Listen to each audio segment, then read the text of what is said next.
This is the Royals POSTCAST, your instant game reaction for the Kansas City Royals. Part of the Locked On Podcast Network, your team every day.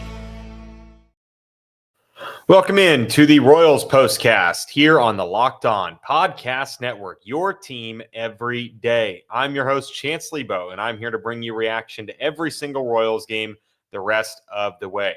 You can shoot me a follow on Twitter at Chance Liebau. That's at ChanceLiebau.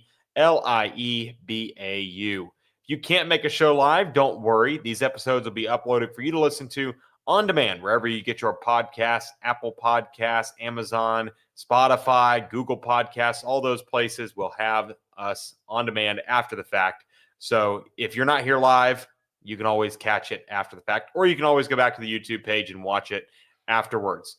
Before we get started, remember to subscribe to the channel and turn on our notifications so that you get an alert whenever that we go live. Thanks so much for joining the show. And if you're here in the live chat, hop in. Let us know your thoughts on the game, and maybe I will respond to your comment. Obed Gloria says, Salvi had a day, and that he did. And that is exactly what you'll be talking about. This is what you'll be talking about. Let's get right into it. Salvador Perez had a spectacular day at the plate. Not only did he carry the weight offensively, but the fact that the Royals put runners on for him to bring around was the most exciting part of it all. I have in the rundown over here on the right side of the screen some crooked numbers, and crooked numbers is basically any number that isn't a 1. And the Royals finally got a couple of crooked number innings. They had a 2-run second inning after taking the lead in the first inning, 2-run fifth, and then 1 in the ninth. I mean, the Royals offense really got going in this ball game. This was one of the better games offensively because it was similar to what we saw in the Texas series that really impressed me. In that series, the Royals not only scored, but they continued to add on. They weren't satisfied with 1 run. They weren't satisfied with just getting a 1-run lead or taking the lead or tying the game.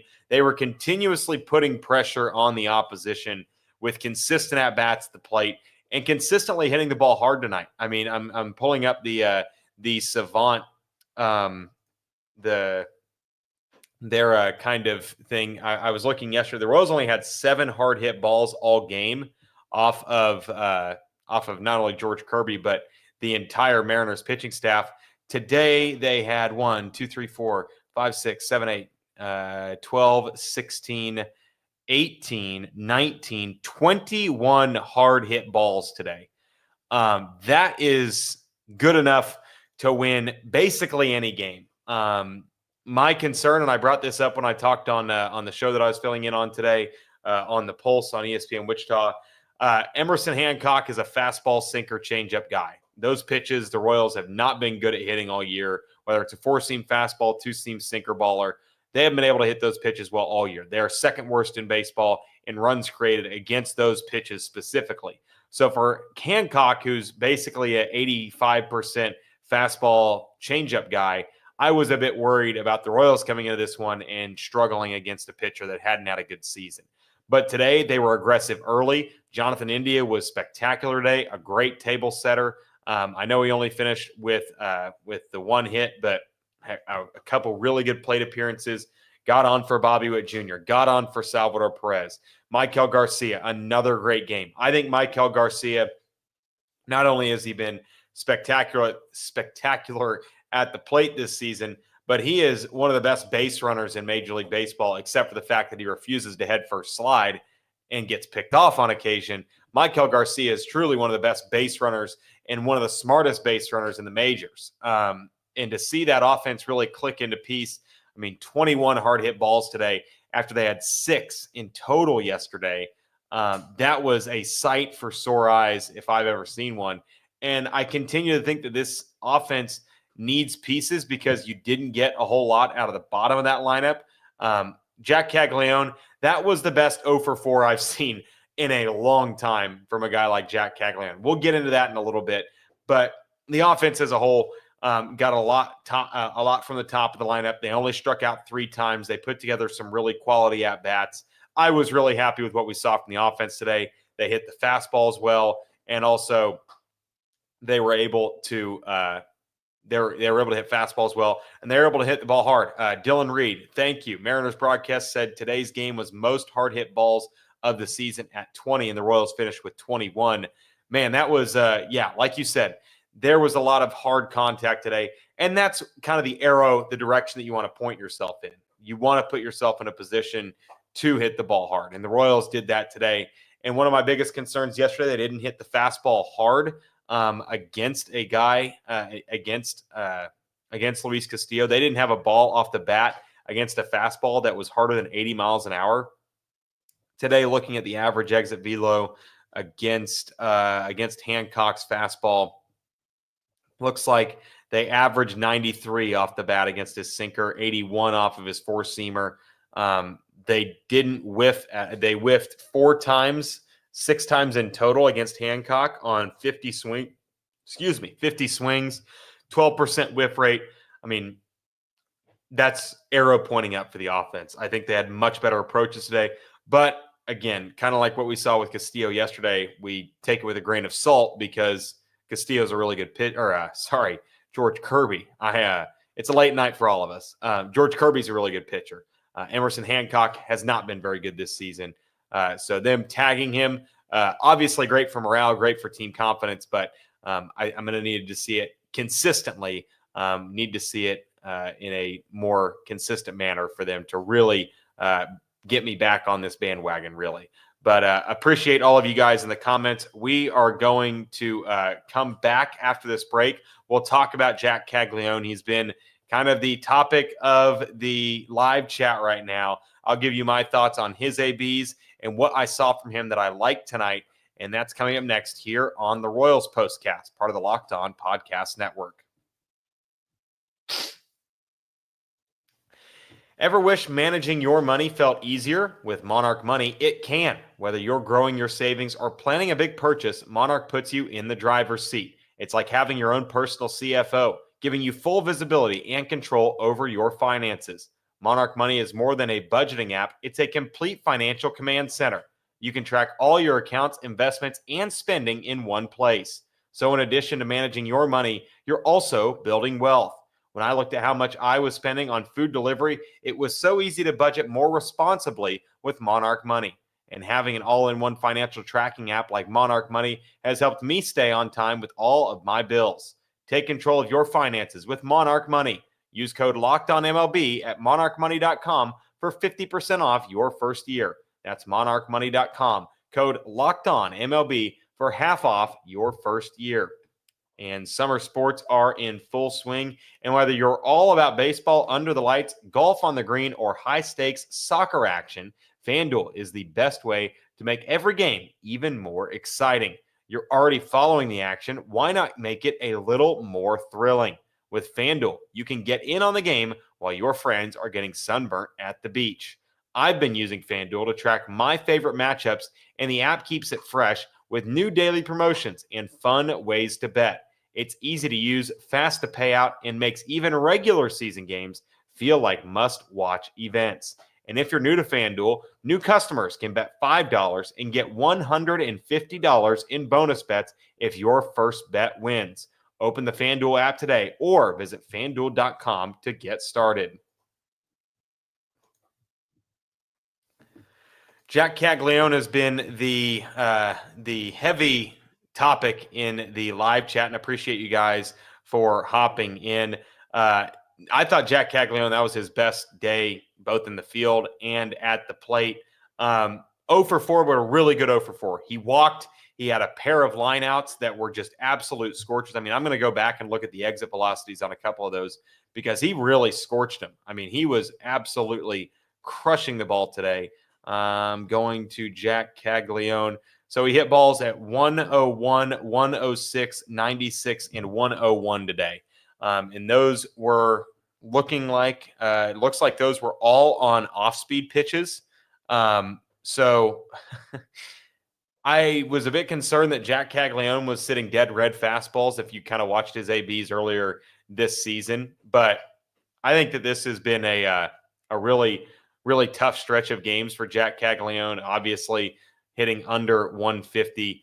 But Jac Caglianone had a really quality day today at the plate, 0 for 4, but it was a step in the right direction. If you look back at the Dodgers series when he was just flailing, didn't look at all like he didn't really look at all like he knew what he was doing. Having him in the lineup tonight, having him put together quality ABs. I know he's very frustrated right now. It's very reminiscent of what we saw from MJ Melendez last season, where he's trying, he's doing his best. You can tell that the want and the desire is there. But man, I felt like today was a step in the right direction for him, and hopefully it can lead into better days ahead of him, because he's at some point going to be relied on more heavily as one of the stars in this Royals lineup. They got quality at bats today out of John Rave. I was happy with what they got out of him. Not a huge John Rave fan, but 1 for 4 and got the offense kind of turning there in the second inning. I don't mind that from John Rave. But I like what I saw from Cags at the plate today. Was on time for off-speed pitches, was putting together quality ABs, and I don't know, after what I've seen from him here recently, not exactly a high bar to cross, but I thought that he had his best game of the season and continues to be a player that I think the Royals are going to need to be more consistent going forward. They're now 40-46. Baseball Reference has them at a 6% chance to make the playoffs. I don't know. I think that the season is still probably over. I don't think the Royals are going to make the playoffs. I think that they're more likely to sell than anything. But you need to get positive developments out of your young guys, like obviously Jac Caglianone, but also got to figure out what you've got in the outfield. Got to figure out what you get out of Michael Garcia in the second half if he can keep up this hot stretch. If Vinny Pasquantino is a true answer in that lineup as a guy that you can trust going forward into 2026 and beyond. I mean, you're going to have to start paying some of these guys like Michael and like Vinny, who came up together. Those guys are going to get at some point fairly expensive because they're entering their ARB years and they're not going to be on the league minimum contract. So some of these guys are going to get a little bit expensive, and that potentially could be an issue for the Royals in their spending habits in the offseason. So you got to find out who you can rely on going into 26 and beyond. But in terms of the game today, thought Michael Lorenzen was good enough. He was all right. It's kind of what you're going to get out of Michael Lorenzen once you get to that third time through the order. That's kind of what you're going to get from a guy like Michael Lorenzen. And then Steven Cruz. I mean, his stock is, I tweeted out, buy your Steven Cruz stock and hold on to it right now. I don't think this is a Carlos Hernandez flash in the pan, because Steven Cruz has, I think, done it over the last 2 seasons, and he's got a more of a reliever body type, when the Royals, for some reason, thought that they could utilize Carlos Hernandez as a starter for times. I think Steven Cruz is a guy that makes you feel like he's the 7th and 8th inning guy going into the next 3 seasons, because obviously bullpen arms are a dime a dozen. They're hard. They're easy to come by. You can kind of flip guys into different things. But I really like what I saw from Steven Cruz today, and I think that he continues to become a staple in the bullpen, in the back end of the bullpen going forward, because he was really good today. 101 paint against Cal Raleigh, who struck out 4 times. That's not an easy thing to do. And I think that Steven Cruz is one of the better Royals pitchers in this bullpen. And if you're open to trading him, if you think that you've got arms in the bullpen you can rely on, a guy like Steven Cruz, who is under a lot of team control, could net you a similar package to what you sent out to get Lucas Ursig last year from Oakland. So I was pretty impressed by the entire pitching staff tonight. The bullpen was great as a whole. Didn't love what I saw from Angel Serpa. Didn't have his best command. Walked a couple of batters in less than an inning. But Lucas Ursig continues to play the fireman role really well. And you can rely on Steven Cruz and Carlos Estevez to shut things down in the 8th inning. So in 8th and 9th inning. So very great day for Royals fans. Another late night, and we'll be doing it again tomorrow. Royals and Mariners tomorrow. It will be Noah Cameron and Logan Gilbert. A really tough pitching matchup, because Logan Gilbert, again, is one of the best arms in the American League. Royals will have their hands full with him, but they've got Noah Cameron going, and hopefully he can continue his hot stretch on the bump for the Royals. Thanks so much for tuning in. Appreciate you guys for being here, and feel free to come back tomorrow night. We'll be back here around the same time tomorrow, reacting to Game 3 between the Royals and the Mariners. I'm Chance Liebau. This has been the Royals Postcast, part of the Locked On Podcast Network.